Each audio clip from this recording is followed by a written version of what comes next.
मेरे प्यारे हरियाणावासी भाइयों बहनों, आज काफ़ी समय के बाद फिर आपसे बातचीत करने के लिए हरियाणा की बात इस कार्यक्रम में मैं आया हूं। आपको याद होगा कि पिछले वर्ष जब ये कोरोना का समय चल रहा था, प्रोक्योरमेंट भी इसी अप्रैल मास में चली थी, तो लगातार हमने लगभग 3 महीने हर सप्ताह एक बार 2 बार ये बातचीत हम करते थे। समय ऐसा आया कि सारी चीज़ें ठीक होती नजर आई। कोरोना विशेष तौर पर फरवरी के महीने तक ऐसा लगता था कि भी कोरोना काल समाप्त हो रहा है, लेकिन अचानक मार्च के महीने में ही फिर से इसने ऊपर उठना शुरू कर दिया। पिछले वर्ष भी ये मार्च में प्रारंभ हुआ था, इस वर्ष भी मार्च के बाद इसने फिर से दूसरा एक प्रकार से जो इसकी बारी है वो शुरू हो गई, सेकंड वेव ऑफ कोरोना जिसको मैं कहूँगा। लेकिन जो अजीब बात है कि जो पहली वेव थी वो लगातार मार्च से लेकर के और अक्टूबर तक, सितंबर तक इसी प्रकार से यानी आगे बढ़ते बढ़ते वो प्रतिदिन जो केसेस थे वो हमारे बढ़ते हुए मैक्सिमम 3100 केस एक दिन में गए थे। लेकिन इस बार ये एक तेजी से बढ़ते हुए पिछले 1.5 महीने में ही यानी कल की जो संख्या है 5858 ये केस पहुंच गए, यानी पहले से भी लगभग दुगना लेवल पर ये पहुंचे हैं। एक चिंता हुई है और उस चिंता के कारण से सारा देश, बहुत से प्रांत बहुत तेज गति से आगे बढ़ रहे हैं, उसमें हरियाणा भी पीछे नहीं रह पाया है। हमारा पड़ोस का प्रदेश चाहे पंजाब हो, चाहे चंडीगढ़ हो, दिल्ली हो, उत्तर प्रदेश हो, राजस्थान हो, सभी इस तेज गति से आगे बढ़ रहे हैं। इस बार अंतर थोड़ा ये है कि पिछली बार शुरुआत हुई थी, दिल्ली और आसपास के जिले वो ज़्यादा तेज़ी से आगे बढ़ रहे थे, लेकिन इस बार जीटी रोड के जिले जिसमें चंडीगढ़ के साथ लगते पंचकुला है, अम्बाला है, कुरुक्षेत्र है, यमुनानगर है, करनाल है, ये जिले कंपैरेटिवली आगे बढ़े हैं। और साथ ही दिल्ली के साथ लगते जिले गुरुग्राम और फरीदाबाद, इन्होंने भी अपनी संख्या बढ़ानी शुरू कर दी है। हालांकि बाकी प्रांतों की तुलना में हमारा रिकवरी रेट, जो एक समय तो ऐसा था कि 98% 98% तक रिकवरी रेट हो गया था, लेकिन अभी घट करके 90% तक आ गया है। बहुत प्रदेश हमारे से पीछे हैं, लेकिन दूसरे प्रदेशों की तुलना का विषय नहीं है। हम चाहते हैं कि कोरोना हमारे यहाँ बिल्कुल नहीं आना चाहिए, आया है तो जल्दी से जल्दी जाना चाहिए। तो इसके लिए हमने बहुत सी सावधानियां, जैसे पिछले वर्ष बरती थी उसी प्रकार की सावधानियां इस बार भी बदलने के लिए हमने कहा है। और आज ही एडवाइजरी जारी की है हमने डिपार्टमेंट की तरफ से, जिसके अंदर सूचनाएं दी गई हैं कि इस बार हमको ये काम करने हैं, ये काम नहीं करने हैं। पिछली बार चूँकि नया अनुभव था तो उसमें थोड़ा पैनिक ये थोड़ा ज़्यादा हो गया था, और पैनिक होते हुए लोगों ने अपने व्यवसाय, यानी हालांकि लॉकडाउन के समय हमने अपेक्षा की थी कि सब बाजार बंद करें, सभी उद्योग भी बंद होने चाहिए, और उसका दुष्परिणाम ये हुआ था कि बहुत से मजदूर वो पलायन करके अपने अपने घरों में दूसरे प्रदेशों में जाने लग गए थे। लाखों की संख्या में मजदूर गए, वो वापस भी आए। जब स्थितियां ठीक हुई तो वापस अपना जो उद्योग है, आर्थिक जो सारा चक्र है, वो ठीक अपने लेवल पर आ गया और दोबारा से अपनी गति ने पकड़ा। इस बार हम सावधानी बरत रहे हैं कि उस प्रकार का पैनिक न हो, और पैनिक होने का कारण इसलिए भी नहीं है कि एक अनुभव ऐसा बता रहा है कि कोविड का जो भी मरीज है उसका निश्चित एक क्रम बना है कि वो 14 दिन से और 20 दिन के अंदर अंदर ये समाप्त हो जाता है, ठीक हो जाता है। अगर कहीं अलग से बीमारियां कुछ होती हैं, वहाँ थोड़ा खतरा ज़्यादा होता है। उसके लिए हमने मेडिकल हेल्प, जितनी भी उसकी चिकित्सीय व्यवस्था है, वो सारी हमने की है। आज भी हमारे अस्पतालों में ऑक्सीजन की व्यवस्था पूरी है, आईयूसी बेड्स की व्यवस्था पूरी है, वेंटिलेटर्स भी पर्याप्त मात्रा में हैं, कहीं किसी को कोई कमी नहीं आएगी। हमारे अस्पताल सब सुसज्जित हैं, हमारे डॉक्टर्स, पैरामेडिकल स्टाफ जैसे पिछली बार अलर्ट था, पिछली बार भी हमने जो उनको निवेदन किया था तो खुल करके जैसे कोरोना वॉरियर्स के रूप में वो काम में आए थे, उसी प्रकार इस बार भी वो कर रहे हैं। आगे नया यानी व्यक्तियों को कोरोना ना फैले, इसके लिए और जो कई आयाम हैं वो भी हम सब कर रहे हैं। जैसे टेस्टिंग है, टेस्टिंग अभी भी 30,000 से ऊपर ये प्रतिदिन होती है। और टेस्ट होने के बाद जो व्यक्ति यानी कोरोना से प्रभावित होते हैं, पॉजिटिव निकलते हैं, फिर उसके बाद उनकी ट्रैकिंग होती है और ट्रेसिंग होती है कि उनके साथ कौन कौन व्यक्ति पिछले 2 दिन में या 3 दिन में संबंध में आए हैं। लगभग 20 से 30 व्यक्ति हर व्यक्ति के संपर्क में पिछले 2 या 3 दिन में आते हैं। उन सबको भी हम उनकी टेस्टिंग करते हैं, ट्रेस करते हैं, ट्रैक करते हैं और फिर बाद में अगर उनको भी किसी को कोरोना होता पाया जाता है तो उनको ट्रीटमेंट की ओर भी ले जाया जाता है। तो ऐसे ये 4 जो स्टेप्स हैं ये सब हम करते हैं, जिसमें टेस्टिंग है, ट्रैकिंग है, ट्रेसिंग है और ट्रीटमेंट है। तो इस आधार पर हम कोई भी कसर नहीं छोड़ रहे हैं। आज भी 30,000 से ऊपर लोग प्रतिदिन ये टेस्ट हो रहे हैं और वैसे तो टेस्टिंग जितनी ज़्यादा हम करेंगे हो सकता है उतने ही कोरोना पीड़ित जो मरीज़ हैं वो ज़्यादा हमको आएँ, लेकिन इसकी चिंता नहीं है। हमें चिंता यही है कि अगर कोरोना किसी को पहले तो आना नहीं चाहिए और अगर आया है तो जल्दी से सुरक्षित होकर के, जल्दी से ठीक होकर के, इलाज होकर के वापस अपने घर को लौटे। इस बार के जो कोरोना पॉजिटिव केसेस हैं उसमें एक बात और ध्यान में आई है कि यदि बहुत ज़्यादा वो सीरियस नहीं है, बहुत ज़्यादा बेचैनी पैदा नहीं कर रहा है, तो हमने ये भी कहा है कि वो सब घरों में ही रहें और घर पर ही रह करके आइसोलेशन ये उनका होना चाहिए।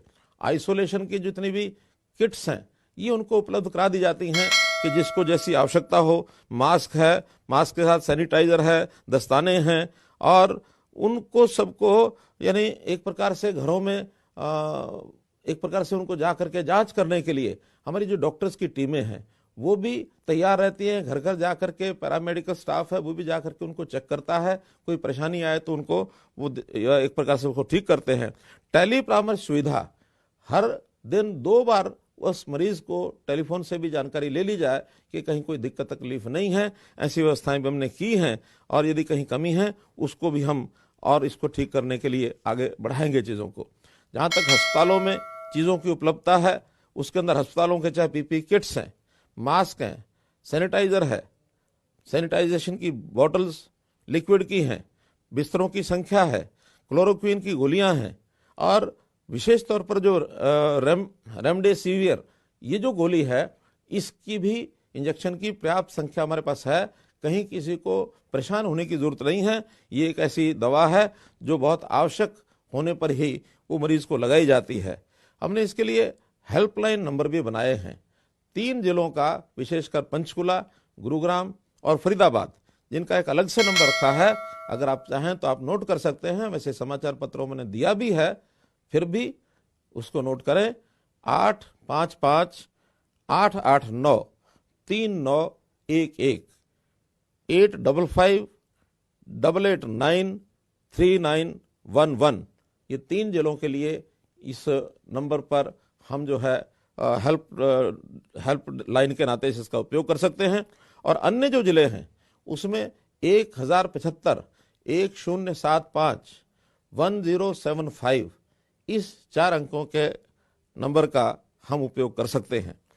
अभी जो कोरोना मरीज होते हैं उनके लिए तो ये सब सावधानियां हैं, लेकिन आगे लोगों को कोरोना ना हो इसके लिए भी हमने जो इलाज किए हैं, एक तो वैक्सीनेशन का टीका। हमारे वैज्ञानिकों को इस बात की बधाई है कि दुनिया के जो अग्रणी देश है उसी प्रकार से हमारे वैज्ञानिकों ने ये जो वैक्सीनेशन का टीका इजाद किया है, इसमें हम लोगों ने अपने देश के लोगों को तो टीका लगाना शुरू किया ही है, आसपास के कुछ छोटे देश, क्योंकि हम मानते हैं विश्व का एक बंधुत्व का भाव ये ध्यान में आना चाहिए। आखिर तो ये बीमारी एक वैश्विक महामारी है, कोई केवल एक देश और प्रदेश की नहीं है। तो हमने जहां आवश्यकता थी उनको भी सप्लाई करना शुरू किया, लेकिन अपने भी देश के हर प्रदेश को जितनी आवश्यकता है वो वैक्सीनेशन टीके भेजे जा रहे हैं। अपने प्रदेश में भी किसी प्रकार की कोई कमी नहीं है। कई प्रकार के जो ये टीके हैं वो लगाए जाते हैं। प्रतिदिन जितनी भी व्यवस्थाएं की गई हैं उसके अंदर अभी तक 30,50,000 वैक्सीनेशन के टीके ये सब लगाए जा चुके हैं। पिछले दिनों में हमने 11 तारीख से 14 तारीख तक एक वैक्सीनेशन का प्रदेश व्यापी टीका माह अभियान ये चलाया था। वैक्सीनेशन उत्सव इसका नाम दिया था, जिसमें लगभग 6 लाख टीके ये हमने उन 5 दिनों में ही लगाए हैं। अभी 20 अप्रैल से एक बड़ा महाअभियान सभी विभागों के सहयोग से फिर से करने वाले हैं, ताकि 45 वर्ष से ऊपर की आयु के सब लोग ये वैक्सीनेशन का टीका ये अवश्य लगवा लें। ये टीका 2 बार लगता है, एक बार प्रारंभ में और उसके बाद 3 सप्ताह के बाद उस टीकों को फिर से लगाया जाता है, ताकि दूसरे टीके के कुछ दिन तक हम अपने शरीर की एंटीबॉडीज पर्याप्त मात्रा में बन जाने पर अपने आप को सुरक्षित कर सके कि अब जो है किसी भी ऐसे जो खतरे की कोई ऐसी नज़दीक हमारे नहीं आएगा कोरोना, जिसके कारण से अपने आप को बचाव ये सुरक्षित कर सके। हो सकता है केंद्र सरकार की ओर से कुछ दिन बाद ये 45 वर्ष आयु जो है इसमें और भी कम की जा सकती है, फिर बाकी नौजवानों को भी उस टीके को लगाने की जो आवश्यकता है वो होगी। साथ ही हमने कुछ विधि निषेध इसकी सूचनाएं भी जारी की हैं। आखिर मास्क पहनना यह आवश्यक है, मास्क ना होने पर हम चालान भी करते हैं, 500 रुपये का चालान, साथ में मुफ्त में मास्क भी दिए जाते हैं। चाहे हमारे पुलिस के द्वारा, जो ट्रैफिक पुलिस है अथवा अन्य पुलिस है, चौक पर जहां भी कोई बिना मास्क पहने मिलता है तो उसको अवश्य चेक किया जाएगा, चाहे वो वाहन पर है चाहे वो पैदल चल रहा है, लेकिन मास्क पहनना अवश्य है। ऐसे ही बाजारों के अंदर भी जहां भी व्यक्ति अपने काम के लिए जाता है, भीड़ ना लगाएं। अलग अलग संख्या में लोग आते जाते रहते हैं तो उसका कोई बहुत बड़ी कठिनाई नहीं आती है, लेकिन इकट्ठे झुंड में भीड़ में वो इकट्ठे न हो, इसका भी सावधान रखें। खास करके सार्वजनिक स्थानों के ऊपर, चाहे वो बाजार हैं, सिनेमाघर हैं, पर्यटन स्थल हैं, धार्मिक स्थान हैं, मंडियां हैं, सब्जी मंडियां हैं, इन सब स्थानों पर भी हम जब जाए तो अपना मास्क भी लगा कर रखें, लेकिन एक साथ भीड़ में लोग इकट्ठे न हों। इसी प्रकार से हमने जो कोरोना का कर्फ्यू ऐसे भी एक प्रावधान किया है कि रात्रि 9 बजे से लेकर प्रातःकाल 5 बजे तक कोरोना कर्फ्यू रहेगा। बिना पास के कोई भी व्यक्ति बाहर न निकले। 9 बजे अपने अपने कार्यक्रमों को समाप्त करके और घर पहुंचे। घर पहुंचने तक आपको कुछ नहीं कहा जाएगा, लेकिन इसके बाद 10 बजे के बाद तो तुरंत उसकी कोई ना कोई कार्रवाई वो निश्चित रूप से की जाएगी। जहां तक सामूहिक कार्यक्रम जैसे विवाह शादी है अथवा किसी दुख में सुख में लोग इकट्ठे होते हैं, उसकी भी हमने सीमा लगाई है कि इंडोर में कहीं भी कोई इंडोर फंक्शन है, बंद कमरे में है, बंद हॉल में है, तो उसकी कैपेसिटी का आधा, अधिकतम 50 व्यक्ति, इससे ज्यादा इकट्ठे न हो। और अगर बाहर कहीं मैदान में करना है तो 200 से ज्यादा व्यक्ति इकट्ठे नहीं होने चाहिए। कुछ लोगों ने पहले से अपने फंक्शंस तय किए हुए हैं, अभी से सुनिश्चित करें कि संख्या की सीमा को न तोड़ें। अच्छा हो कि ये सारे जितने कार्यक्रम हैं इनको रात्रि की बजाय अगर हम दिन में इनका उपयोग यानी इसको करेंगे कार्यक्रम का आयोजन, तो ज़्यादा लाभ रहेगा। आजकल नवरात्र के दिन चल रहे हैं और नवरात्रों के दिनों में भी जैसे भजन कीर्तन संध्या होती है, इसको हम सायंकाल के समय, दिन के समय करें, ज़्यादा अच्छा होगा। तो इससे भी हम अपने आप को इन सावधानियों को कर पाएंगे और अपने आप को बचा पाएंगे। मित्रों, हमने इसके लिए जितने भी स्कूल हैं, पहली से और 12वीं तक के सभी स्कूलों को 30 अप्रैल तक बंद कर दिया है। और न केवल स्कूल बंद किए हैं, बल्कि अभी जो इसी सप्ताह 10वीं की परीक्षाएं होने वाली थी, उन परीक्षाओं को रद्द कर दिया है। अब वो परीक्षाएं नहीं होंगी, बल्कि उनका मूल्यांकन अलग प्रकार से करके उनको अगली कक्षाओं में कर दिया जाएगा। जहाँ तक 12वीं की परीक्षा है, इनको स्थगित किया गया है। जैसे ही स्थिति ठीक होती है कोरोना की, उसके बाद इसका टाइम टेबल बना करके और निश्चित रूप से इसको यानी परीक्षा को जो है लिया जाएगा। उस समय जैसी व्यवस्था होगी वैसी करेंगे। कोरोना को न आए ये हमारी इच्छा है, आए तो जल्दी से इलाज हो, ये उसका एक हमारे अपने हाथ में है। हम सब स्वयं सावधान होकर अपने आप को बचाएंगे, अपने परिवार को बचाएंगे, अपने आस पड़ोस के लोगों को बचाएंगे। ये बहुत सावधानी रखने की जरूरत है। अब एक विषय जो बहुत ही मुझे एक प्रकार से कष्टदायक स्थिति है, उसको मैं वर्णन कर रहा हूं। पिछले बार भी अप्रैल के महीने में हम देखते हैं कि हमारी जो मंडियां थी उसके अंदर प्रोक्योरमेंट का विषय चल रहा था। वो प्रोक्योरमेंट तो इस प्रकार से वैसे ही चल रही है, उसके बारे में बाद में चर्चा करूंगा। लेकिन जो विशेष बात मुझे जिसका उल्लेख करना है वो है हमारे किसान भाई कहीं कहीं अपनी कुछ बातों को लेकर के आंदोलन कर रहे हैं। ये बात ठीक है कि आंदोलन करना हर किसी का लोकतांत्रिक अधिकार है। कहीं कहीं इस लोकतांत्रिक व्यवस्था को जब तोड़ा जाता है, उस समय प्रशासन को भी कठिनाई होती है, सरकार को भी कठिनाई होती है, वो चीज़ तो बाद में हम देखेंगे। लेकिन अभी तो इतना ही है कि उसके कारण से जो लोग इकट्ठे होते हैं, जब इकट्ठे होते हैं तो निश्चित रूप से कोरोना के फैलाव का भय वहाँ बना रहता है। हमको पता नहीं रहता कि कौन कोरोना पॉजिटिव हो गया होगा, कौन नहीं हुआ होगा। जहाँ जहाँ लोग इकट्ठे होते हैं वहाँ की अब चर्चा हम करें तो बहुत स्थानों पर कई विद्यालयों में विद्यार्थी अथवा सामूहिक रूप से उनके अध्यापक, आज तो एक बस अड्डे के अंदर वहाँ जो ड्राइवर कंडक्टर उनको देखा गया कोरोना के टेस्ट हुए तो 15-16 लोग एक साथ कोरोना पॉजिटिव निकले, तो उस बस अड्डे को भी 24 घंटे के लिए बंद किया गया है। तो ऐसा निश्चित ही जहां लोग इकट्ठे बैठते हैं, दिन रात एक साथ रहते हैं, तो कोरोना के होने का एक संभावना बनी रहती है। मैं ये कहता हूं कि आखिर आंदोलन कोई भी एक बात लेकर के हम मानो बैठे हैं, हमारे अधिकार, कोई बात हम कर सकते हैं कि हमारे अधिकार हैं, इसको सुरक्षित करना है, हमारी समस्याएं हैं, इसको हल करना है। विवाद हो सकता है कि वो समस्याएं हमारी कैसी हैं, कैसी नहीं है, हल होगा नहीं होगा, ये एक विचारों का अंतर हो सकता है। लेकिन आज विषय है महामारी का। ये महामारी एक संकट है। इस संकट की उपस्थिति में कहीं कोई विवाद नहीं है। ये संकट पूरे देश और दुनिया का है। ये संकट हमारे अंदर भी आ चुका है। हर प्रदेश में, आसपास के प्रदेशों में हजारों की संख्या में लोग प्रभावित हो रहे हैं। तो आखिर हम भी इन सावधानियों को क्यों ना बरतें।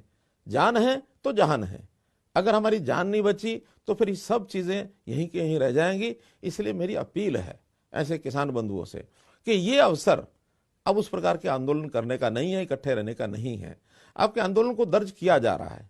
मैं तो यहां तक कहूंगा कि अगर कोरोना न हो, दोबारा से भी आपको इसी स्थिति में ऐसे ही आकर आंदोलन करना, हमको कोई आपत्ति नहीं है। लोकतांत्रिक व्यवस्था बनाए रखनी चाहिए। लोकतंत्र जैसा हमारा अधिकार है, ऐसे दूसरों का भी लोकतंत्र का अधिकार है। तो हम किसी दूसरे के कष्ट का भी कारण न बने। तो मैं तो यही चाहूंगा कि हम लोग आज इस आंदोलन को यहीं समाप्त करें, अपने अपने स्थानों पर जाएं, अपने परिवार की भी चिंता करें, अपनी भी चिंता करें, अपने समाज की भी चिंता करें। कोरोना हुआ है तो उसका इलाज कराएं। कोरोना आगे फैले नहीं तो उसकी सारी व्यवस्थाएं जो प्रबंध बताए हैं वो सब प्रबंध करें। ये एक बहुत बड़ा एक मानव के प्रति जो उपकार है वो हम सबका होगा। तो हम सब सावधान यदि रहेंगे तो निश्चित रूप से ही ये एक काम जो हमारा दायित्व बनता है, सबका सामूहिक दायित्व, उसको हम जरूर कर पाएंगे। जहां तक मंडियों में इस समय प्रोक्योरमेंट की बात है, प्रोक्योरमेंट पिछले वर्ष भी कोरोना के समय में ही हुई थी और ठीक प्रकार से सारी व्यवस्था हमने की थी। बाजारों में भी हमने मास्क उपलब्ध कराए थे, सैनिटाइजर उपलब्ध कराए थे और सब लोग दूरी बना करके रखें, ऐसे काम सबने किए थे।